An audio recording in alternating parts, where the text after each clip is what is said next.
Hi, friend. Welcome to Holly's Highlights, a podcast designed to encourage, inspire, and equip you to intentionally live your life full of purpose. I'm your host, Holly Kirby, motivational speaker, leadership cultivator, marketing strategist, and personal cheerleader. Let's check out today's highlight. Today's episode brought to you by ChristyFlater.com. Your way to beautiful begins with seeing the true reflection of your value and worth. Learn how to enhance the best features of the beauty that is already you and more fully embrace your unique self.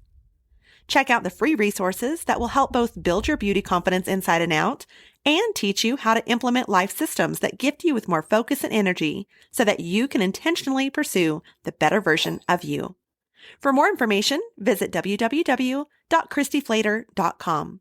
That's ChristyFlater. Hey there, mamas. I'm up here at our family cabin and just taking in the serenity of looking around off of the deck. I had thought about going inside to record because you might hear a train in the back distance, or my dad walking around on the path, or even our dog George getting up and trekking around. I love to just sit out here and take it all in, and it's so peaceful and relaxing to me. So I just thought, you know what, we're just going to go for it. Another place I love to go and sit is little cafes. I'm sure you've heard me say that a time or two before. And oh, how I wish that you and I could meet up for a chit chat at the local cafe.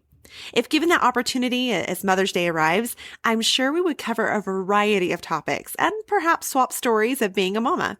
But I'd hope we can encourage each other in the following ways.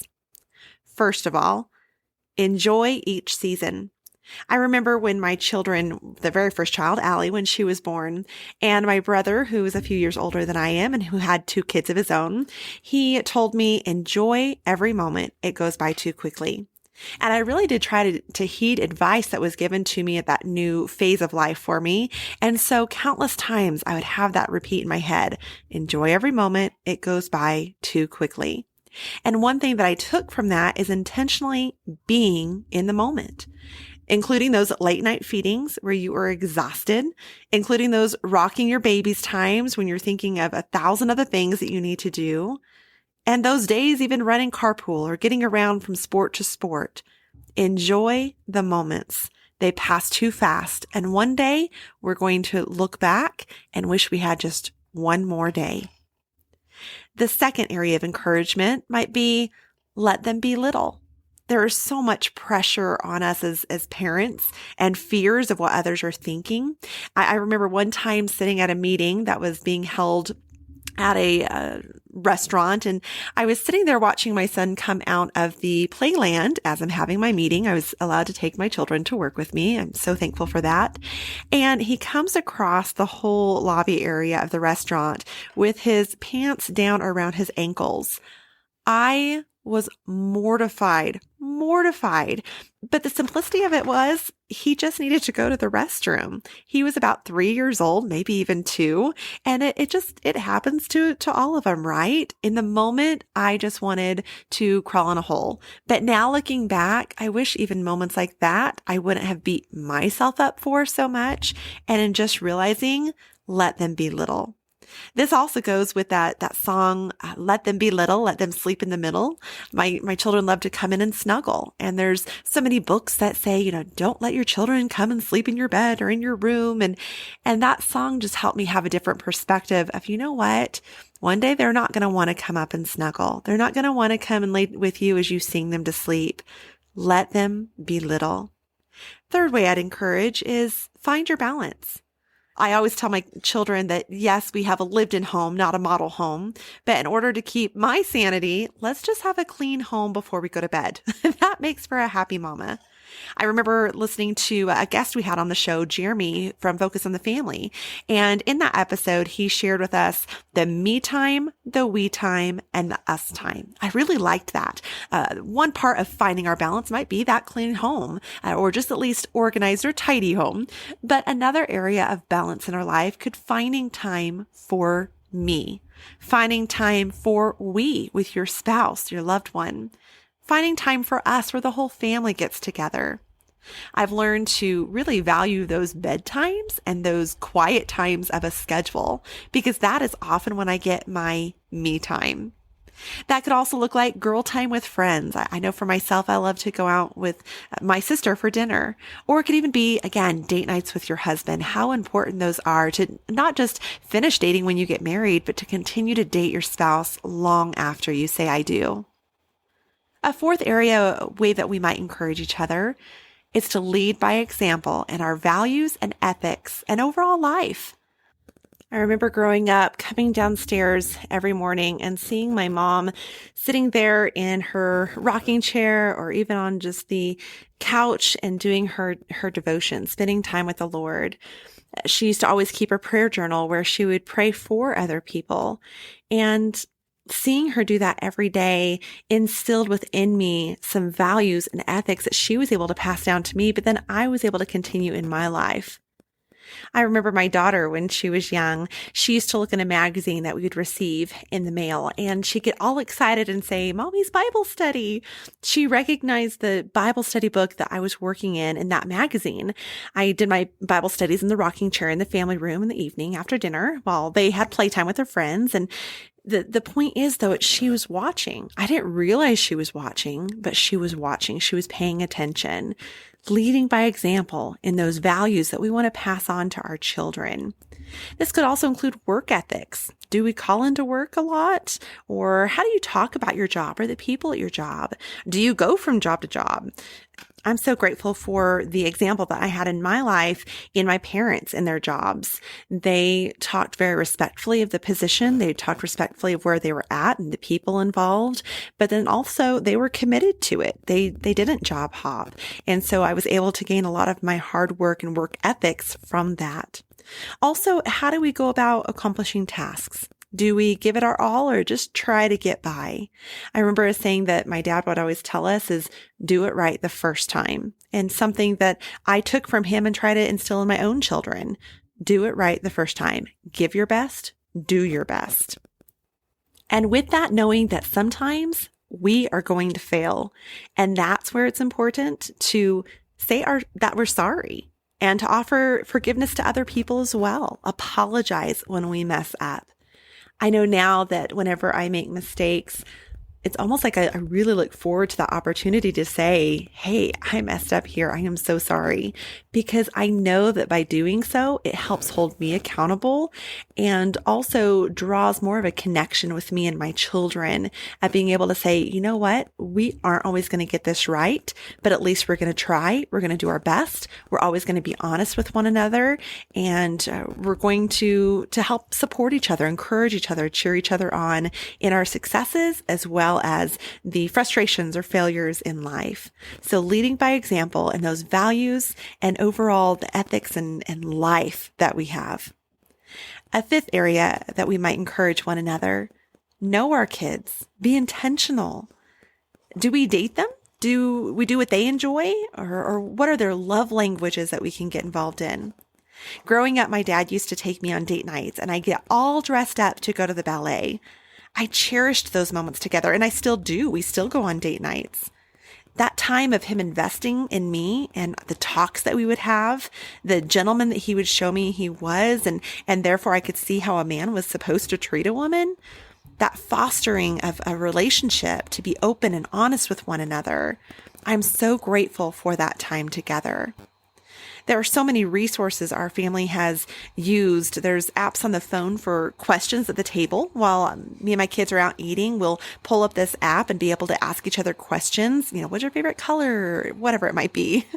Crafts where they have written on popsicle sticks, questions that they'd like to ask each other. And we'll just have that as part of our game night. Maybe, you know, what's your favorite sport or what was your most embarrassing moment? And then we just pull them out one by one, either at game night or even over breakfast.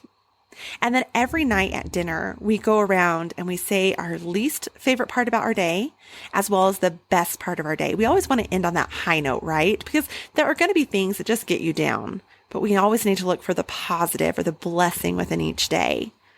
Sometimes we even use getting to know each other in deciding where we get to eat or what movie we're going to watch, in the sense of I might ask, okay, whoever can get this question right gets to choose where we go for ice cream. And then I'll throw out the question, and whichever child can answer it about the other person, they get to choose. So that's kind of fun. But the importance of it is getting to really know our kids, not dictate to our kids, but know our kids and being very intentional about it. A sixth way we would definitely encourage each other is to remind one another to be the mom. Our children have a lot of friendships, and that friendship with them will come as a result. I know my mom was a perfect example of that for me. She would let me fail. She would let me talk just endlessly, and she'd listen. She wouldn't try to fix everything. She'd let me fight my own battles, but yet she'd be there on her knees praying me through it. And she would empathize with whatever emotion I was going through, because whatever we're feeling is real to us.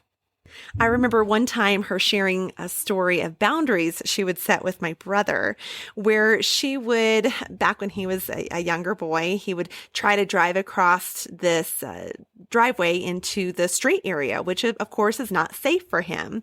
So she would take chalk and draw that line in the boundary of where he could not cross. Now, of course, typical boy and strong-willed, he would go ahead and pull that little tricycle right up to that line, just testing her. But she didn't look at being his friend. She knew she had an obligation of being mom and keeping him safe. She very clearly drew those boundaries and provided that structure for him. And that's how she did our entire life for me, my sister, and my brother, is creating a structure that helped add to our sense of love and security. Friendship will come, moms. Invest in your kids. It will come. But let's let the mom take focus of knowing that we love them enough to set those boundaries and those structures. Seventh way we'd encourage each other is to lean into our village. My mom had a story that she would often share about zebras and how zebras off on their own were great target for as prey. But as zebras would pull together, all of their stripes were very confusing to those who would want to come and attack them. Well, the same thing goes in life. Lean into your village. Off alone, we can feel isolated. We can be very vulnerable. But when we gather together with our village, there is strength. I know for myself, I often have tapped into my mom for advice throughout the years in parenting. She was a great resource. And when she passed, now my sister is one who I will often call. I am so grateful for the village of my nephews, who one nephew in particular will take my son out for guys' nights on a regular basis and just have some fun guy time. My dad and my brother have dated my daughter to show her how a man should treat a woman and just show such respect for her. And then I have prayer warriors who will pray for me and my kids. With Allie's softball, I lean into the village of there's a great couple who is willing to do carpool with me. So the daughter will often come home with us from school and I'll take the girls to softball. And then her family will be the ones to pick them up and bring them home. And during that time, I'm able to get whether it be chores done or going grocery shopping or just spending some quality time with my son. There are so many other resources out there, though, that you can lean into your village. I realize that not everyone has their family right down the street. I get that. But there are MOPS groups, so mothers of preschool groups. There's church groups. There's your neighbors. There's friendships that you can build anywhere that you are at, workforce, all of that. But making sure that we are leaning into our village. We need one another. And then finally, our encouragement might be to one another of let's encourage one another. Simple as that. There was a little girl once that, as I was standing in the supermarket, came up and just started grabbing at my leg. And I looked down and realized that's not my child. And the mom came over and was just so embarrassed. And she kept apologizing. And I just kept telling her, it's okay. I have little ones. And so I took moments in that line at the grocery store just to give that little girl some attention and make sure the mom knew it was fine, that I would be there. I would be her village right there, with her in the grocery store. But encourage one another. We've all been there. Let's not beat each other down. In fact, what often of us need to hear more often is just encouragement of, hey, I see you and what you're doing. Good job. I remember being at a pizzeria one night, and me and my children, and then they had some friends with them, we were all gathering to eat our pizza. And beforehand, we do what we do breakfast, lunch, and dinner, whether we're eating out or we're eating in, is we stop to pray and give thanks for our meal. And this lady came over and she just expressed her appreciation for seeing another family pray before their meal. She said that's rare anymore.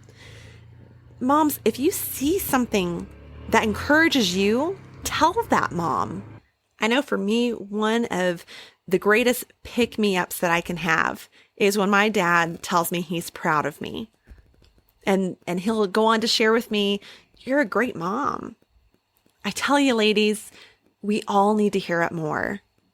So if you see something that would encourage another woman, if you could do something to encourage another mama, tell her, do it. This will be my second Mother's Day without my mom. She passed away in 2019 to glioblastoma brain cancer.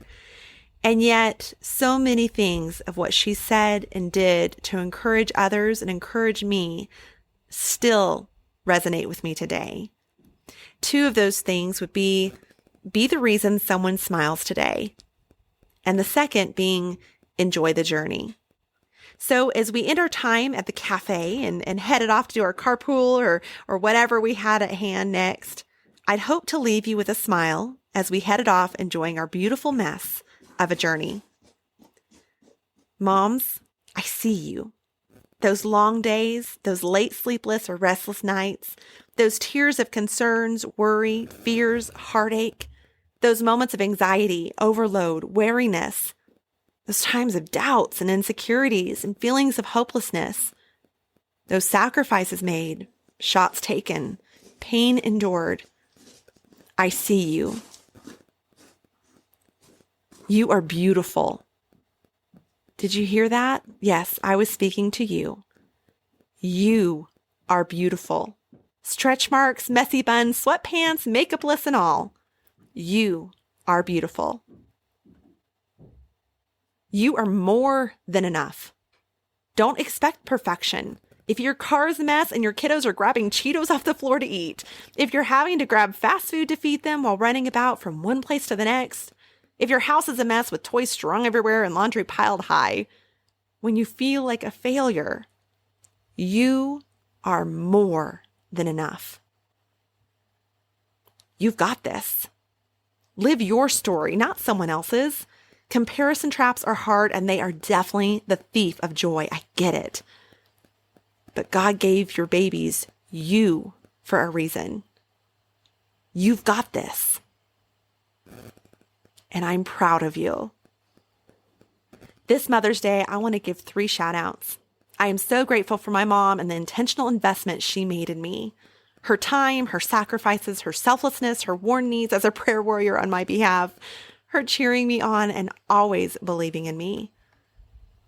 I love you, Mom. To my sister, who is a wonderful mother, a great example, I am so proud of you and am always in your corner. And I am awed at God's provisions and blessings in my life. The blessing of being a mama to my 2 munchkins, they are my world. The guidance he's given on this unknown path, the wisdom he's imparted during difficult and different seasons, I wouldn't be where I am today without him. Thank you, Lord, for the gift of my babies and the privilege it is to raise them. Now, do you have a mama who needs encouraging? Well, check out my social media. At Instagram, it's at Holly Kirby. That's HOLLYCURBY. Or on Facebook, it's at Holly's Highlights. And you can nominate a mama for a special gift. So this is going to be available now leading up to Mother's Day of 2021. But regardless of what path is ahead for you, I hope you and yours have a wonderful, wonderful Mother's Day. Thank you for joining me on this journey of life. I hope that today's highlight has been encouraging, inspiring, and equipping so you can go out and live your life full of purpose. I'd be honored if you'd take a moment to leave a review, or better yet, subscribe. We can also stay in touch by joining my email list at hollykirby.com. That's HOLLYCURBY.com. Until next time, make it a great day for a great day.